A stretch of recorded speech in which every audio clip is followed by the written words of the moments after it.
అందరికీ నమస్కారం. 17వ అధ్యాయం 17వ రోజు పారాయణ చేయవలసినది. అంగీరసుని బ్రహ్మజ్ఞాన బోధ. అంగీరసుడు ఆ పురుషునుద్దేశించి కర్మబంధముల గురించి, ముక్తిని గురించి ఈ విధముగా చెప్పనారంభించాడు. కార్య కారణము, స్థలము, సూక్ష్మము, ఈ ద్వంద్వ సంబంధమును దేహం అందురు ఈ విషయముల గురించి శివుడు పార్వతికి చెప్పియున్నాడు. నీవే జీవుడవు, నేను బ్రహ్మను అనగా ఆ పురుషుడు మునివర్యుని ఆర్య, మీరు చెప్పినది అర్థము కాలేదు, విపులముగా చెప్పగలరు అని ప్రార్థించెను. అంత అంగీరసుడు ఆత్మ అంతఃకరణమునకు సాక్షి, చైతన్య రూపి, ఆనంద రూపి, సత్య స్వరూపము అయి ఉన్నది. సచ్చిదానంద స్వరూపము బుద్ధికి సాక్షియు దేహాది అయిన వస్తువునే ఆత్మగా తెలుసుకొనుము. ఈ దేహాదికములు ఆత్మ కావు. దేహము ఘటము వలె రూపొందు మృత్యువుగా నుండిన పిండము కనుక ఇది ఆత్మ కాదు. దేహము పంచభూతముల వలె పుట్టినది కనుక ఆత్మ కాదు. ఇంద్రియములు వేరు, ఆత్మ వేరు. అట్లే మనస్సు, బుద్ధి, ఆత్మ పదార్థములు కావు. దేహము, ఇంద్రియములు దేనివల్ల ప్రకాశించునో దానిని ఆత్మగా తెలుసుకొనుము. ఎవ్వని యొక్క సాన్నిధ్యం మాత్రము చేత జడలములై దేహేంద్రియ మన ప్రాణములు ఆత్మ వలె ప్రకాశించునో వాడే ఆత్మయని తెలుసుకొనుము. ఎవ్వడు వికారిగా సాక్షి అయి స్వప్నంబును, జాగరమును, నిద్రను, వాటి యొక్క అత్యంతమును తెలుసుకొనుచున్నాడో వాడే నేనని తెలుసుకొనుము. ఘటములను ప్రకాశింపజేయు దీపమెట్ల ఘటము కంటే భిన్నమై అట్లే దేహాదులను ప్రకాశింపజేయు బోధరూపుడైన నేనేనని తెలుసుకొనుము. ఎవ్వడు సర్వప్రియుడో నీ యొక్క పుత్ర, మిత్ర, ప్రియ, ప్రియాది భావములను చూచునో వాడే నేనని తెలుసుకొనుము. నిత్యము ఎన్నిసార్లు చూచినను పరమ ప్రేమను సాధ్యమైనదో నేనేనని తెలుసుకొనుము.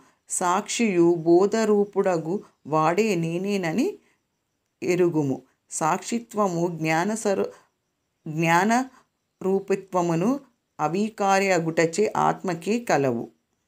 దేహేంద్రియ మన ప్రాణాహంకారముల కంటే వేరైన వాడను జీనిమత అస్తిత్వ వృద్ధిత్వ పరిణామత్వ క్షణత్వనాశకతత్వములను యారు వికారములు లేనివాడను. త్వం పదార్థం అనగా నీవేనని తెలుసుకొనుము.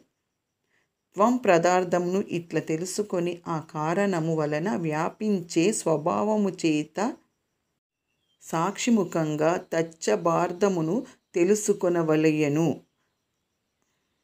అతచ్చబద్ధమునకు బ్రాహ్మణ్యము, ప్రపంచము అని అర్థము. వ్యావృత్తి అనగా ఇదిగాదిదిగాదని అనగా ఇది బ్రహ్మ కాదు, ఇది బ్రహ్మము కాదు అని దేహేంద్రియాదులను నిరసించగా మిగిలినదే బ్రహ్మ అని భావము.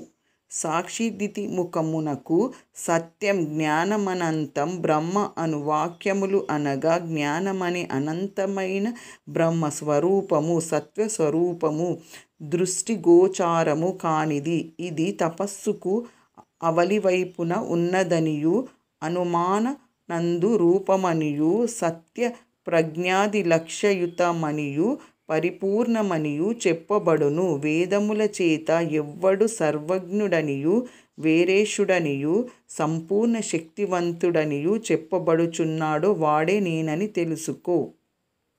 మృత్తికాది దృష్టాంతముచే ఏ వస్తు జ్ఞానము చేత సర్వజ్ఞానము కలుగుననిన సూత్రలందు చెప్పబడనదో ఆ వస్తువే నేనని తెలుసుకొనుము.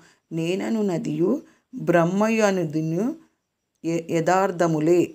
వేదములందు ఎవ్వనికి కర్మఫలము, పద్యత్యమును, జీవకారణము, కర్తృత్వమును చెప్పబడినదో వాడే బ్రహ్మయని తెలుసుకొనుము. తత్ అనగా బ్రహ్మము, త్వం అనగా నీవే బ్రహ్మవని భావము. ప్రత్యేగాత్యయే అద్వయానందరూప పరమాత్మ, పరమాత్మయే ప్రత్యేగాత్మ. ఈ ప్రకారము ఈ అన్యోన్యతాత్య మెప్పుడు కలుగునో అప్పుడే త్వం పదమునకు అర్థము. బ్రహ్మగాధను భ్రాంతి నశించును. తదాత్మమనగా అదియే ఇది అని, యథార్థం అనగా ఐక్యము.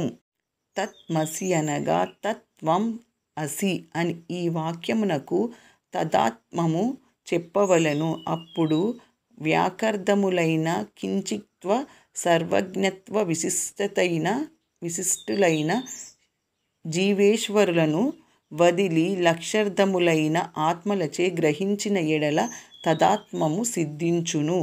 ముఖ్యార్థమునకు బాధ కలిగినప్పుడు లక్షణ వృత్తిని ఆశ్రయించవలెను. లక్షణ వృత్తి 3 విధములు. అందులో ఇచ్చట భాగక్షణమును గ్రహించవలెను. అనగా కొంతను విడిచి కొంతను స్వీకరించుట భాగ లక్షణమనబడును. తత్మసియందు సర్వజ్ఞత్వ కించిజ్ఞత్వములను వదిలి కైవల్యజ్ఞాత్మ మాత్రముననే గ్రహించిన ఎడల ఆ భేదము సంభవించును. తత్ అది త్వం నీవు అసి అయి ఉన్నావు అనగా నీవే బ్రహ్మవు అయి ఉన్నావు అని భావము. నేను బ్రహ్మను అను వ్యాఖ్యార్థము.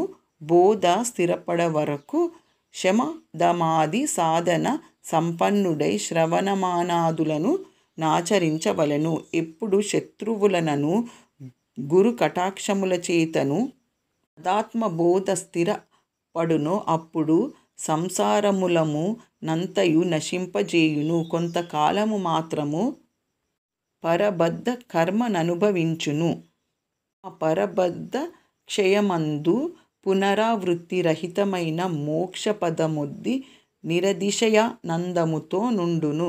కాబట్టి ముందు చిత్తశుద్ధికే కర్మ చేయవలెను. ఆ కర్మ విధి నంతయు గురువులను తెలుసుకొని చేసి తత్ఫలమును హరికి సమర్పించి విగిత పావుడై తర్వాత ఆ పుణ్యము చేత మంచి జన్మ ఎత్తి శ్రావణాదులనుభవించి విజ్ఞానియై కర్మబంధమును త్రెంచుకొని మోక్షమునందును. ఇందుకు సందేహము లేదు. 17వ అధ్యాయం సమాప్తం.